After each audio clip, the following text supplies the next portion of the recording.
सोंधी माटी GS classes में आपका स्वागत है। आज हम लोग मुग़ल भारत जो पढ़ रहे थे उसका अंतिम लेक्चर करेंगे, क्योंकि मुग़ल में हम लोगों ने लगभग सारी चीज़ें पढ़ लीं। आज मुग़लों का जो लेक्चर है हम लोगों का, वो बहुत महत्वपूर्ण लेक्चर है।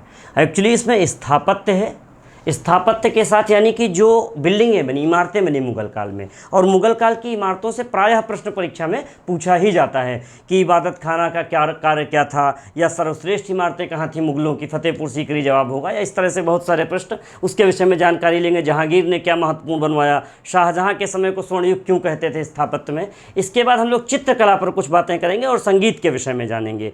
चित्रकला संगीत के बाद शिक्षा और साहित्य एक महत्वपूर्ण चैप्टर आपका रहेगा। शिक्षा और साहित्य में कौन सी शिक्षा पद्धतियाँ थीं, कैसे पढ़ाई होती थी, मदरसे होते थे, मकतब होते थे, साथ में जो उस समय साहित्य लिखा गया, उर्दू साहित्य लिखा गया, संस्कृत में क्या लिखा गया, हिंदी में क्या लिखा गया, और कुछ ट्रांसलेशन किया गया, यानी संस्कृत पुस्तकों का अनुवाद प्रायः हिंदी में किया गया। ये सारी चीज़ें आप जानेंगे। शिक्षा साहित्य के साथ साथ विज्ञान में क्या प्रगति हो रही थी मुग़ल काल में, क्या विज्ञान उच्च कोटि का था, क्या विज्ञान में कुछ परिवर्तन हो भी रहे थे या नहीं हो रहे थे, ये भी जानेंगे हम लोग। इतनी बातें, और परीक्षा में प्रायः इन टॉपिक से एक दो प्रश्न आ ही जाते हैं, तो आपको ये टॉपिक अच्छे से करना चाहिए। मैं कोशिश करूँगा बहुत सारी चीज़ें आपको कवर कर दूँगा, जो नहीं कवर होंगी वो आप बुक्स जब पढ़ेंगे तो उनमें आपको मिल जाएंगी, नोट्स में शामिल कर लीजिएगा।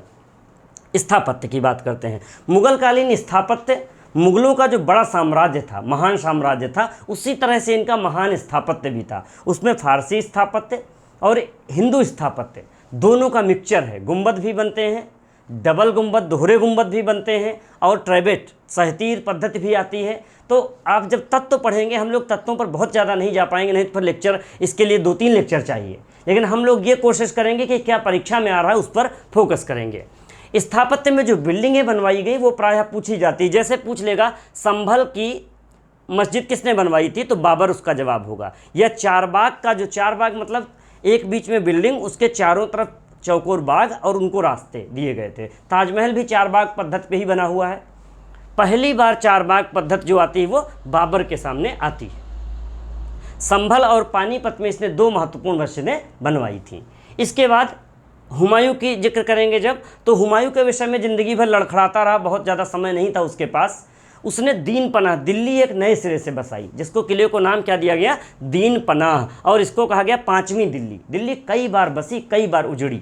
दिल्ली का एक अपना अलग इतिहास है, कभी हम लोग अलग से 3 मिनट का वीडियो लेंगे, उसमें देखेंगे दिल्ली की कहानी क्या है। लेकिन अभी आप इतना जानिए, 5वीं बार दिल्ली दीन पनाह नामक नगर के रूप में हुमायूं द्वारा बसाई गई थी। यानी दीन पनाह नगर किसने बसाया, हुमायूं ने बसाया। इसके बाद शेर शाह आता है बीच में। मुग़लों के बीच में हम लोगों ने पढ़ा था अफगान शासक शेर शाह आता है। शेर शाह ने शेरगढ़ नाम से 6ठी दिल्ली बसाई, और शेरगढ़ में किला ए कुहना एक मस्जिद है, वो बहुत फेमस है। पूछा जाता है परीक्षा में, किला ए कुहना मस्जिद किसने बनवाई थी, तो उसका आंसर है आपका शेर शाह सूरी। और सबसे जो महत्वपूर्ण स्थापत्य है शेर शाह के सामने का, वो है सासाराम में शेर शाह का मकबरा। सासाराम बिहार में है। बिहार में सासाराम में शेर शाह का मकबरा, अंदर से हिंदू स्थापत्य का खजाना है और बाहर से इस्लामी कल्चर लिए हुई है। एक तालाब में सुंदर सा, बहुत सुंदर। सासाराम की कहानी मैंने आपको शुरुआत में बताई थी कि कैसे कहाँ से वो जुड़ता है, सासाराम नाम क्यों पड़ा। अकबर के समय एक नए युग का आरंभ होता है। अकबर, अबुल फजल कहता है कि अकबर अपने मस्तिष्क में योजनाएं बनाता था बहुत सारी, और फिर स्थापत्य के रूप में उनको मूर्त रूप दे देता था। Fatehpur Sikri is one of them. Fatehpur Sikri भी उसके एक मस्तिष्क की परिकल्पना थी, बहुत शानदार इमारतें बनाने की, और उसने उसको उतार दिया ज़मीन पे। अकबर के विषय में कहा जाता है। तो अकबर के समय का स्थापत्य आपको पढ़ना भी पड़ेगा, बहुत सारा स्थापत्य है, सारा मैं यहाँ लिख भी नहीं सकता, लेकिन महत्वपूर्ण चीज़ें मैंने लिखी हैं। उसने बहुत जगहों पर किले बनवाए, लाहौर में, सीकरी में, आगरा में, इलाहाबाद में, इन जगहों पर उसने किलों का निर्माण करवाया। सीकरी, जो फतेहपुर सीकरी है, यह सर्वोत्कृष्ट इमारतों के लिए जाना जाता है। सीकरी के अंदर कम से कम सैकड़ों इमारतें हैं, और हर इमारत अपने आप में खूबसूरत इमारत है। हर इमारत का अपना एक अलग वजूद है, चाहे इबादत खाना हो, चाहे पंच महल हो, चाहे मरियम का महल हो, जोधाबाई का महल हो, दीवाने खास हो, दीवाने आम हो, बहुत सारी चीज़ें हैं। वो इसमें थोड़ी बहुत मैं लिख पाया हूँ, और आप अपने नोट्स में लिख लीजिएगा, पढ़िएगा अच्छे से इसको। और इसके लाल बलुआ पत्थर का प्रयोग होता है सारा, इसके इसीलिए लाल किला कहा जाता है। दिल्ली में भी क्या बना हुआ है, लाल किला। या एक आगरा में जो लाल किला बनवाया अकबर के द्वारा, उसको क्या कहते हैं, लाल किला, क्योंकि लाल बलुए पत्थर का प्रयोग होता है। हुमायूं का मकबरा जो बनवाया तो हुमायूं की पत्नी ने था, और मिर्ज़ा गयास बेग इसके एक स्थापत्यकार थे, ईरान से आए थे। लेकिन ताजमहल का पूर्वगामी कहा जाता है। हुमायूं का मकबरा आप देखेंगे तो आपको लगेगा कि डेकोरेटेड अनडेकोरेटेड ताजमहल है वो, इस तरह ये उसका पूर्वगामी है और चारबाग पद्धति से बना हुआ, दिल्ली में है ये। और 9 लोग इसमें मुग़ल परिवार के दफन किए गए, राजकुमार 9, संख्या बड़ी है। आप क्रम बनाइएगा कौन इसमें दफन किया गया, परीक्षा में आपसे कभी भी पूछ सकता है। फिर आगरा के किले के विषय में थोड़ी जानकारी लीजिए, क्योंकि आगरा का किला अपने में बहुत मजबूत स्थापत्य है। आगरे का किला तोड़ना खेल नहीं था, मजबूत और महत्वपूर्ण स्थापत्य है। यमुना के दाएं तट पर है ये, यमुना नदी आगरा में बहती है। 500 भवनों की एक श्रृंखला है, 500 भवन उसके अंदर हैं। सोचिए, मुख्य द्वार का नाम था दिल्ली द्वार और इसी को बोलते थे हाथी दरवाज़ा। आगरा ताजमहल जब कभी आप देखने जाएंगे, जो लोग गए होंगे, ताजमहल के निकट ही आगरे का किला है, वो भी अपने आप में देखने वाला है। फिर इसके बाद सीकरी की बात करें हम लोग, सीकरी जो है, मैंने कहा फतेहपुर सीकरी सर्वोत्कृष्ट इमारतों का खजाना है। एक लंबे 2 टुकड़ों में बटा हुआ है, कुछ लौकिक भवन है और कुछ धार्मिक भवन है। लौकिक भवन का एक अलग सेगमेंट है जिसमें अकबर रहा करता था, उसके राजमहल के लोग रहा करते थे, उसी में दीवाने खास दीवाने आम हुआ करता था। धार्मिक भवन में एक अलग कैटेगरी है जहाँ बहुत विशाल जामा मस्जिद है, जहाँ बुलंद दरवाज़ा गुजरात की विजय और दक्षिण विजय का प्रतीक माना जाता है उसकी, और तीसरा वहाँ पर है सलीम चिश्ती का मकबरा। ये चीज़ें धार्मिक भवन में हैं। 2 भागों में बांट के पढ़ सकते हैं, आसान होगा। अब सीकरी में जो महत्वपूर्ण बातें हैं वो जानिए। सीकरी का जो खाका खींचा था वो खींचा था बहाउद्दीन नामक एक व्यक्ति ने। बहाउद्दीन ने इसका सीकरी का जो स्थापत्यकार है। दीवाने आम, दीवाने खास दोनों महत्वपूर्ण हैं। दीवाने खास से ही नाम है, वो व्यक्तियों को, विशेष व्यक्तियों को मिलता था, और दीवाने आम सबके लिए खुला रहता था, जनता के लिए खुला रहता था। इबादत खाना हम लोग चर्चा कर चुके जब अकबर की धार्मिक नीति पढ़ रहे थे उस समय। पंचमहल के विषय में जानिए, ये हवा महल भी कहा जाता है क्योंकि इसमें 5 मंजिल है पंचमहल, और बौद्ध स्थापत्य से प्रभावित है। अकबर की जो संकुचित मानसिकता नहीं थी, यानी विस्तृत मानसिकता का भी ये परिचायक है। बौद्ध स्थापत्य, नीचे का पिरामिडाकार है ये, नीचे सबसे चौड़ी मंजिल, ऊपर थोड़ी कम, ऊपर और कम, ऊपर और कम, ऐसे 5 मंजिलों में ये महल बना हुआ है, पंचमहल। तुर्की सुल्ताना का महल है, सुंदर महल है छोटा सा। जोधाबाई का महल है, जोधाबाई के महल में ईश्वर की, हिंदू धर्म की पूजा मूर्तियां भी दिखाई देती हैं वहाँ पर। मरियम का महल है, मरियम एक और इनकी प्रिय रानी थी। बीरबल का भी महल वहीं पर है, उसी के अंदर। बुलंद दरवाज़ा, मैंने कहा ये दूसरा सेगमेंट जो फतेहपुर सीकरी में है, जिसमें सलीम चिश्ती का मकबरा, जामा मस्जिद और बुलंद दरवाज़ा है। बुलंद दरवाज़ा की ऊंचाई 176 फीट है और शेख सलीम चिश्ती का मकबरा। आपके लिए होमवर्क हो सकता है, बुलंद दरवाजे पर थोड़ा और काम कर लीजिएगा, क्योंकि बुलंद बिल्डिंग है वो। बुलंद दरवाज़ा एक मजबूत बिल्डिंग है भारत के इतिहास में, आपको अच्छी जानकारी उसके विषय में होनी चाहिए। फिर आता है जहांगीर। जहांगीर के सामने 2-3 बातें। एक तो एक शब्द आता है पीतादुरा या पित्रादुरा का प्रयोग। जो संगमरमर सफ़ेद होता था उसमें जड़ाऊ पत्थरों का काम करने लगा, जहांगीर के सामने होने लगा। यही पित्रादुरा का कार्य कहा गया। सबसे पहले एतामुद्दौला इसके ससुर थे, यानी नूरजहां के पिता थे, उनके मकबरे में दिखाई देता है, एतामुद्दौला के मकबरे में। सिकंदरा में इसने अकबर के मकबरे का निर्माण कराया। यद्यपि इसकी योजना अकबर बना चुका था, लेकिन निर्माण जहांगीर के समय होता है। और जहांगीर ने स्वयं का मकबरा अपना लाहौर में रावी तट पर तैयार किया था। जहांगीर के समय इतना स्थापत्य, जहांगीर को चित्रकला ज़्यादा प्रिय थी, स्थापत्य में उतनी रुचि उसकी नहीं रही। शाहजहां के समय स्थापत्य का स्वर्ण युग कहा जाता है, और स्वर्ण युग की जीती जागती मिसाल है दुनिया का 7वां आश्चर्य ताजमहल। ताजमहल के विषय में बहुत सारे लोग, दुनिया भर में अगर भारत को जाना जाता है तो आप उसके पीछे उसके आलोचनात्मक पुट में मत जाइए कि हम ये बिल्डिंग दिखा देंगे, वो बिल्डिंग दिखा देंगे, ताजमहल से सुंदर तो ये बिल्डिंग। मैं इसकी बात नहीं कर रहा हूँ, मैं बात कर रहा हूँ दुनिया में ताजमहल को भारत के नाम पे बहुत ज़्यादा जाना जाता है, और वो ताजमहल का स्थापत्य शाहजहाँ के सामने तैयार होता है। यही कारण है कि कुछ इतिहासकारों ने शाहजहाँ के समय को स्वर्णयुग कहा है। स्थापत्य के नाम पर हम ये बात कर रहे हैं। ऑल ओवर किसके लिए क्या स्वर्णयुग था वो एक अलग कॉन्सेप्ट है, उस पर नहीं जाएंगे। मुमताज़ इसकी पत्नी थी शाहजहाँ की, उनकी याद में बनवाया था इसने। उस्ताद अहमद लाहौरी इसका स्थापत्यकार था जिसने इसको बनाया था, और 22 वर्ष तक ये बनाया गया, यानी ये बिल्डिंग 22 वर्ष में तैयार हुई थी। मकराना से पत्थर आता था, इसका जो सफ़ेद संगमरमर है वो मकराना से आया, सफ़ेद संगमरमर, और 3 करोड़ रुपए की उस समय लागत में बना हुआ था। चारों कोनों पर 4 मीनारें हैं, एक जैसी दिखती हैं, बहुत सुंदर स्थापत्य है। दूर से देखे तो लगता है मोम का, दूर से जब देखिए तो यही लगता है कि कोई मोम का टुकड़ा रखा हुआ है, और जब नज़दीक जाइए तो एक विशाल बिल्डिंग आपको दिखाई देती है। यमुना तट पर है, नदी के किनारे कोई इतनी सुंदर बिल्डिंग होना अपने आप में स्थापत्य है। चांदनी रात में उसका बताते हैं दृश्य बहुत सुंदर होता है।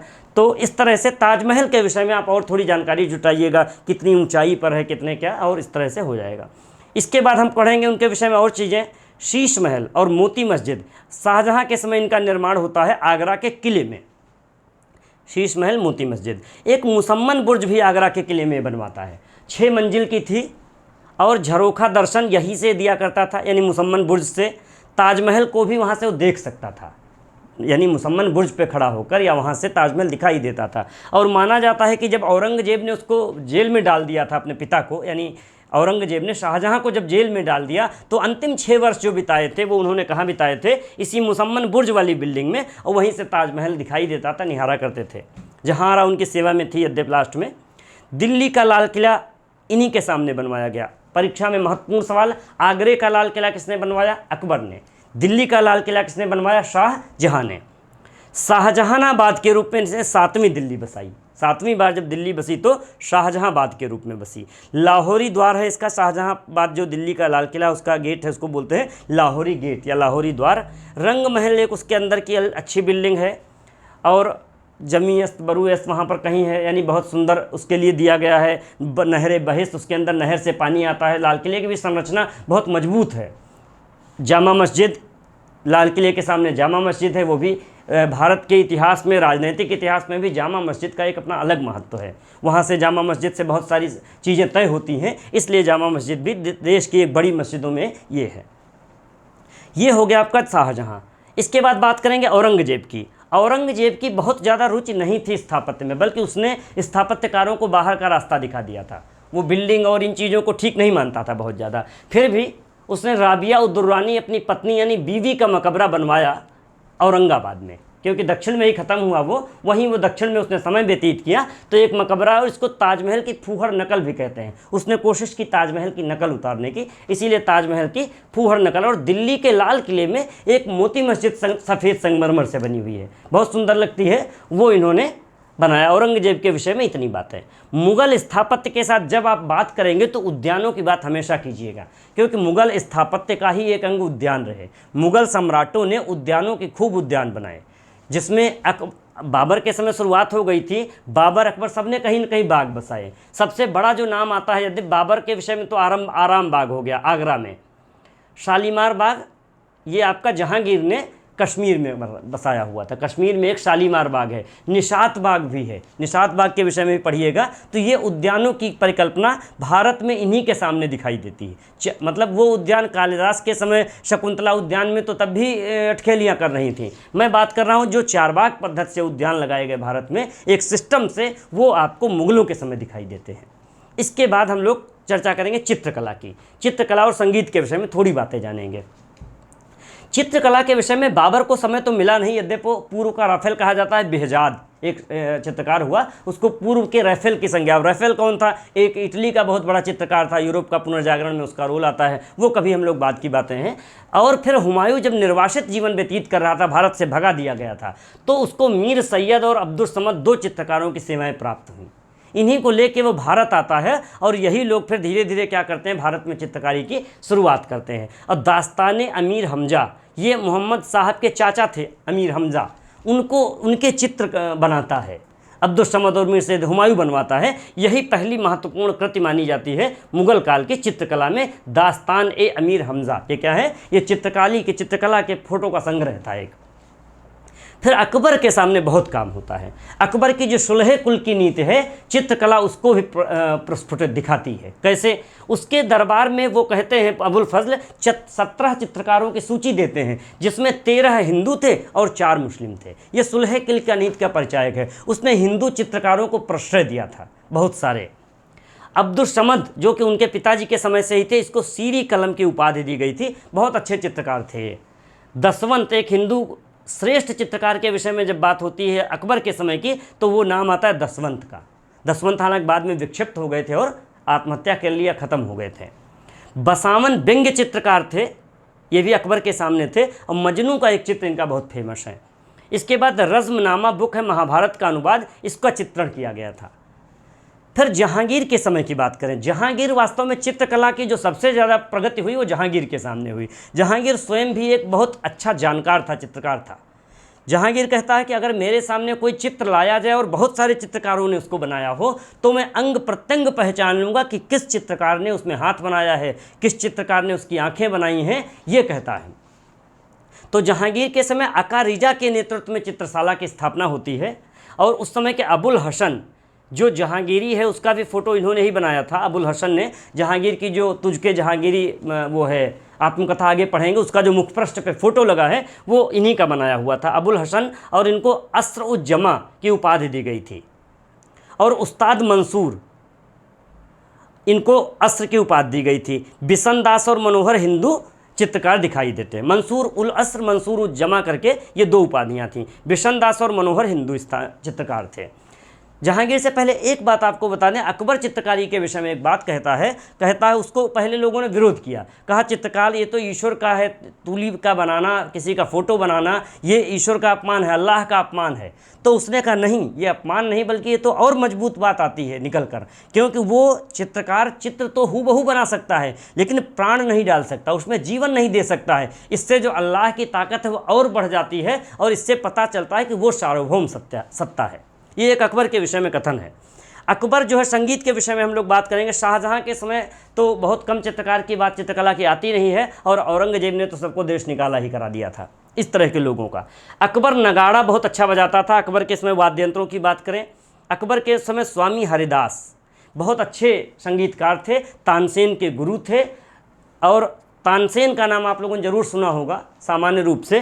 तानसेन का असली नाम था रामतनु पांडे, ग्वालियर रीवा के महाराज के वहाँ रहा करते थे, अकबर ले आया था। और तानसेन इनके नवरत्नों में भी शामिल था। अकबर के नवरत्नों की चर्चा शायद की या नहीं की मैंने अब तक अपने लेक्चर्स में। अकबर के नवरत्न से थे जिनमें अमर सिंह थे, धनवंतर थे, क्षपणक थे, बाराहमीर थे, नहीं बाराहमीर वो तो प्राचीन भारत की बात मैं कर रहा हूँ, वो चंद्रगुप्त के नवरत्न हैं। अकबर के सामने ये मान सिंह, भगवान दास, टोडरमल, तानसेन, ये वाला ग्रुप है। मैं आपको किसी समय लिखवाऊंगा इसको, ठीक है। अबुल फजल भी एक है उनमें से, बीरबल है उनमें से एक, टोडरमल एक थे, भगवान दास थे। अब आपको हम नवरत्न अकबर के और चंद्रगुप्त के दोनों के अलग अलग किसी समय कराएंगे। ये स्वामी हरिदास। तानसेन के विषय में थोड़ी जानकारी रखिएगा। संगीत के बहुत सारी चीज़ों का आविष्कार किया इस व्यक्ति ने। कंठाभरण बाणी विलास उपाधि दी थी अकबर ने। और अबुल फजल कहता है न तो सैकड़ों साल कोई हुआ है ऐसा संगीतकार और ना ही आने वाले सैकड़ों वर्षों में ऐसा संगीतकार कोई होगा। माना जाता है उनको सारे संगीत थे, बादल राग वगैरह बजा देते थे तो बादल बरस जाते थे, या दीपक राग बजाते थे तो दीपक जल उठता था, ये उनके विषय में कहा जाता है। बैजू बावरा भी एक अकबर के दरबार में यद्यपि नहीं थे, लेकिन बैजू बावरा का भी नाम एक बहुत श्रेष्ठ संगीतकार के रूप में आता है। ये संगीत की बातें थोड़ी सी। इसके बाद हम लोग शिक्षा और साहित्य पर जाएंगे। शिक्षा साहित्य में शिक्षा पद्धतियाँ क्या थी। हिंदुओं की जो शिक्षा होती थी मंदिरों में, पाठशालाओं में होती थी, और जो मुस्लिमों की शिक्षा होती थी वो मकतब और मदरसे स्थापित थे, वहाँ हुआ करती थी। तमाम सल्तनत काल में भी आए थे, बाद में मुग़लों ने भी मदरसे स्थापित किए। महामनगा का एक मदरसा बहुत फेमस था। इस तरह से आप जब इसको पढ़ेंगे तो आएगा। विषय क्या होते थे, विषय वस्तु क्या होती थी, आप जब शिक्षा साहित्य पढ़ेंगे तो उसमें समझ में आएगा कि तर्कशास्त्र होता था या साहित्य होता था तो कैसा होता था, या गणित की पढ़ाई कितनी थी। जैसे अकबर ने गणित और खगोल, ज्योतिष को अनिवार्य, खगोल को अनिवार्य कर दिया था पाठ्यक्रम में। इस तरह की बातें उस समय आती हैं। फारसी, उर्दू, हिंदी, संस्कृत भाषाओं का विकास हो रहा था, इनमें साहित्य लिखा जा रहा था। फिर बाबर से शुरुआत कर लेते हैं। महत्वपूर्ण पुस्तकों की एक लिस्ट है ये। जो महत्वपूर्ण पुस्तकें वो मैंने लिख दी हैं, इसके अलावा कुछ पुस्तकें आप और कलेक्ट कीजिएगा। जैसे बाबर ने तुजुके बाबरी लिखी है, तुजुके बाबरी या बाबरनामा कहते हैं, और बाबर ने लिखा है तुर्की में। इसको भाषा पूछ सकता है आपसे, क्योंकि मुग़लों की भाषा फारसी है। मुग़लों की भाषा आपसे पूछेगा तो कौन सी है? फारसी। लेकिन बाबर जो लिखता है अपनी किताब बाबरनामा, तुर्की में लिखता है, और दीवान एक पद्य काव्य है उसका। और बाबर को राजकुमार कहा गया आत्मकथाओं का। यानी बाबर ने जो लिखा है तुझको बाबरी या बाबरनामा, वो बहुत श्रेष्ठ ग्रंथ लिखा है। बहुत सी भाषाओं में उसका अनुवाद किया गया है। ख्वांद मीर ने हुमायूं नामा लिखा।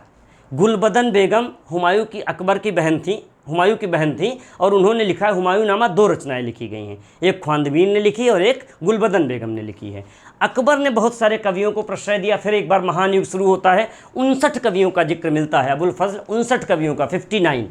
श्रेष्ठ कवि इसके समय का था फैजी, और फैजी को इसने उपाधि दी थी मलिक उश शुअरा। एक और कवि कोई थे, उनको भी मलिक उश शुअरा की उपाधि दी थी। आप जरा सर्च कीजिएगा, उसमें आपको पाठ्यक्रम में कहीं ना कहीं मिलेगा।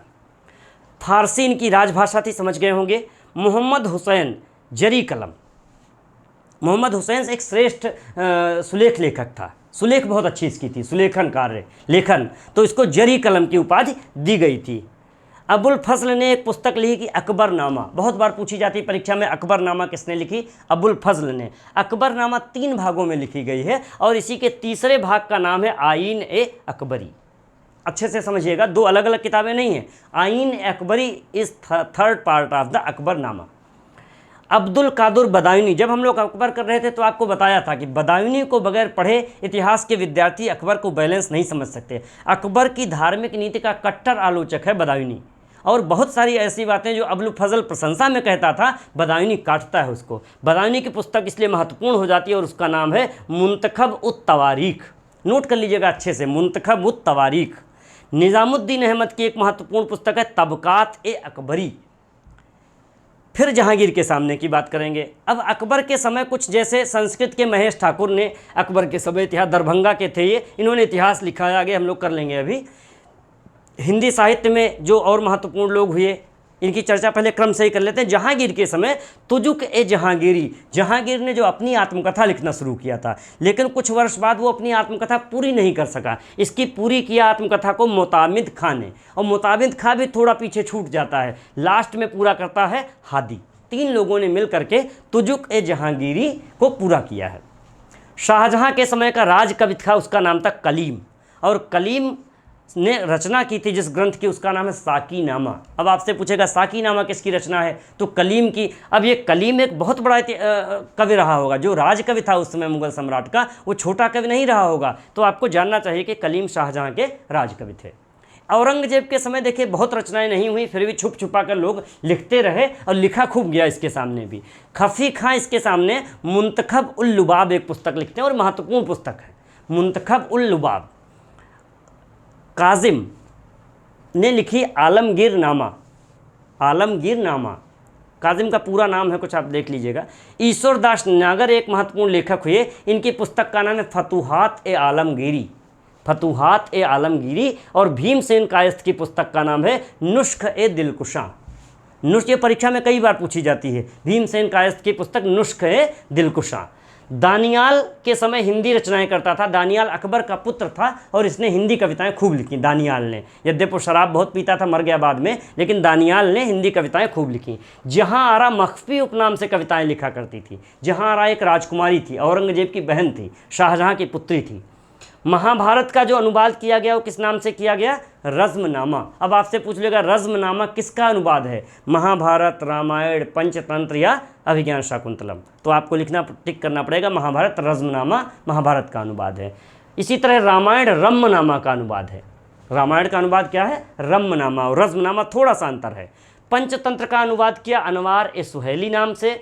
काली दमन का किया गया यार ए दानिश नाम से। उपनिषदों का अनुवाद दारा के समय सिर्र ए अकबर नाम से कराया गया था। कई उपनिषदों का अनुवाद सिर्र ए अकबर नाम से कराया गया। देखिए ये अनुवाद किसी व्यक्ति विशेष ने किए होंगे और कभी समूह में काम हुआ होगा, तो आपको ये जानकारी ले लेनी चाहिए जब आप नोट्स बना रहे होंगे ब्रैकेट में कि ये अनुवाद किसने किया था। परीक्षा में अगर आप टीजीटी पीजीटी में जाएंगे, नेट इतिहास में जाएंगे या पीसीएस आईएएस में कभी भी, वहाँ जो कठिन परीक्षा रहेगी, तो आपसे पूछ लेगा ये अनुवाद पंचतंत्र का अनवार सुहेली नाम से अनुवाद किसके द्वारा किया गया, आपको पता होना चाहिए।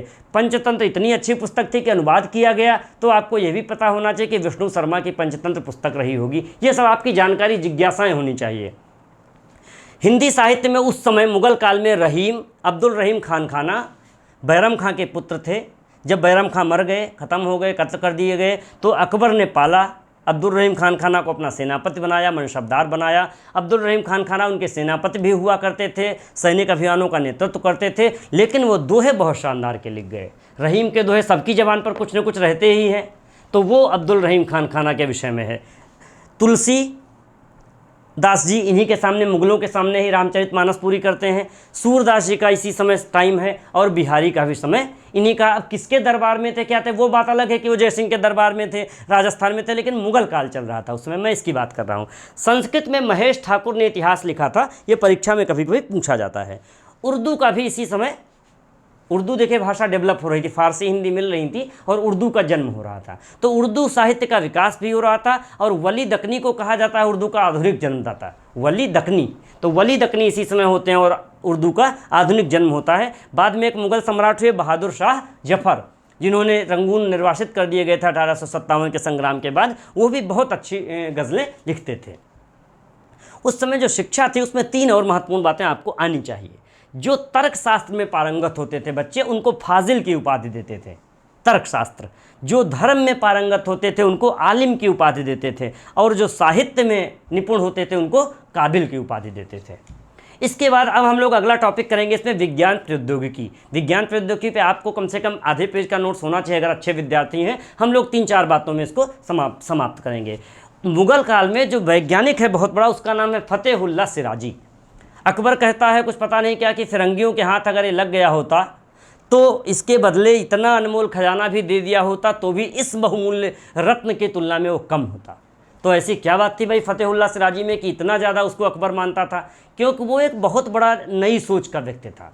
जो सौर कैलेंडर अकबर लागू करता है, जिसको इलाही संवत बोला गया था, अकबर के समय पढ़ा था हम लोगों ने, वो फतेहुल्लाह सिराजी का ही आविष्कार था। और फतेहुल्लाह सिराजी अच्छा वैज्ञानिक था और उसने कई आविष्कार किए। उसके विषय में आपका होमवर्क रहेगा, कुछ और मैटर निकालिएगा। अमेरिका का नाम आता है जो उस समय के साहित्य में, अमेरिका से यानी परिचित थे यहाँ के लोग, तभी नाम आया है आलम-ए-नौ। आलम-ए-नौ। पवन चक्की का इस्तेमाल हो रहा था। पवन चक्की अहमदाबाद में लगाई गई थी उस समय, यानी कि पवन चक्कियों का कहीं से कोई आविष्कारक रहा होगा जिसके द्वारा विज्ञान में समावेश इसका हो गया था। कालीन का जो बुनने का तरीका था, कालीन बुनाई, ये उसी समय का मुगल काल की देन है और ये विज्ञान की ही प्रगति थी कि कालीन बुनाई का धागे धागे करके शुरुआत होती है। रेशमी धागों का निर्माण कश्मीर में तो खूब होने लगा था, बल्कि कश्मीर में तो एक बार एकाधिकार कर लिया था अकबर ने, तो ये भी शुरू हो गया था। तोड़ेदार बंदूकों का प्रयोग मुगल काल में दिखाई देता है। यद्यपि पहली बार ही मुगल काल में, क्या हम लोगों ने कहा था, वो मेनली तोपों का प्रयोग भी वो तोपची बाबर लेके आया था जो मुस्तफ़ा, और उनको वही शुरुआत होती है। यांत्रिक घड़ी का प्रयोग भी दिखाई देता है इसी समय, और कांच के बर्तनों का प्रयोग। क्योंकि कारण क्या है आप समझिए, मुगलों के समय ही यूरोप से भारत का संपर्क हो रहा है, यूरोपीय भारत आने लगेंगे। अगले चैप्टर से हम लोग यही पढ़ेंगे कि यूरोपीय भारत आने लगे और यूरोपियों में कैसे भारत पे अधिकार कर लिया, क्या क्या लाए, अंग्रेज क्या लाए, फ्रांसीसी कैसे लड़े, डच कैसे लड़े, पुर्तगाली भाग क्यों गए। तो ये सारी चीज़ें हम लोग पढ़ने वाले हैं आगे आधुनिक भारत में। तो जब आधुनिक भारत पढ़ेंगे तो ये सब आधुनिक भारत में कांच के बर्तन वगैरह अंग्रेज़ों के टच से बहुत कुछ भारत में आने लगेगा। अब हम लोग जब शुरुआत करेंगे अगली पढ़ाई की, तो अब आधुनिक भारत की पहले रूपरेखा खींचेंगे और फिर उसके टॉपिक शुरू करेंगे। तब तक आप लोग इसको सारी चीज़ों को जितनी की गई हैं मुगल काल तक, यानी मध्यकाल आज हम लोग अपने अनुसार समाप्त करते हैं। मध्यकाल की सारी जानकारी ठीक से जुटाइएगा, इस पर होमवर्क कीजिएगा, क्वेश्चन कीजिएगा। उज्जवल भविष्य के लिए आप लोगों को बहुत बहुत शुभकामनाएं।